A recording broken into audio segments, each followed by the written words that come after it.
সমাজে ইসলামকে বিজয় করার জন্য আন্দোলনে শরিক না থাকলে কি তাকে কি বলা যায়?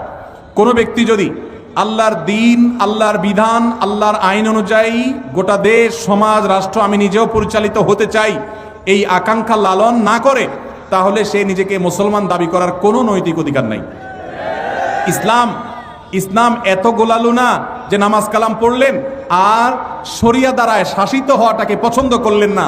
এই অপছন্দ করাটা আপনাকে বেঈমান পর্যন্ত বানাতে পারে। ভাইরা আমার, আল্লাহর বিধান অনুযায়ী আমি চলতে পারছি না, এটা আমার একটা ত্রুটি। আমি হয়তো মনে করছি যে আমি পারতেছি না, চেষ্টা করব, কখনো পারবো, ঈমান থাকবে। আর যদি কেউ মনে করে না ওইটা এখন চলেই না, ওইটা দিয়ে এখন চলবে না, তাহলে সেক্ষেত্রে সে বেঈমান হয়ে যাবে। এজন্য আল্লাহ বলেছেন, ওমাল্লাম ইয়াহকুম বিমা আনজালাল্লাহ ফাউলাইকা হুমুল ফাসিকুন। আবার আরেক জায়গায় বলেছেন ফাউলাইকা হুমুল। এইটা যদি অবিশ্বাসের জায়গা থেকে হয় যে না আল্লাহর শরীয়ত এখন আর চলে না, ইসলামের দিন অনুযায়ী, আইন অনুযায়ী কি চলে এখন, তাহলে সে বেঈমানই হয়ে যাবে। আর যদি কেউ মনে করে না চলা উচিত কিন্তু আমরা পারতেছি না, আমাদের দুর্বলতা, তাহলে সে বেঈমান হবে না। আল্লাহ আমাদেরকে বোঝার তৌফিক দান করুন। বহু মানুষ আছেন মনে করেন শুধু নামাজ রোজা পড়লাম আর আমি আল্লাহর বিধান, আল্লাহর আইন এগুলোর কোনো আকাঙ্ক্ষা অন্তরে রাখলাম না, সে মুসলমান নিজেকে দাবি করার কোনো নৈতিক অধিকার নাই।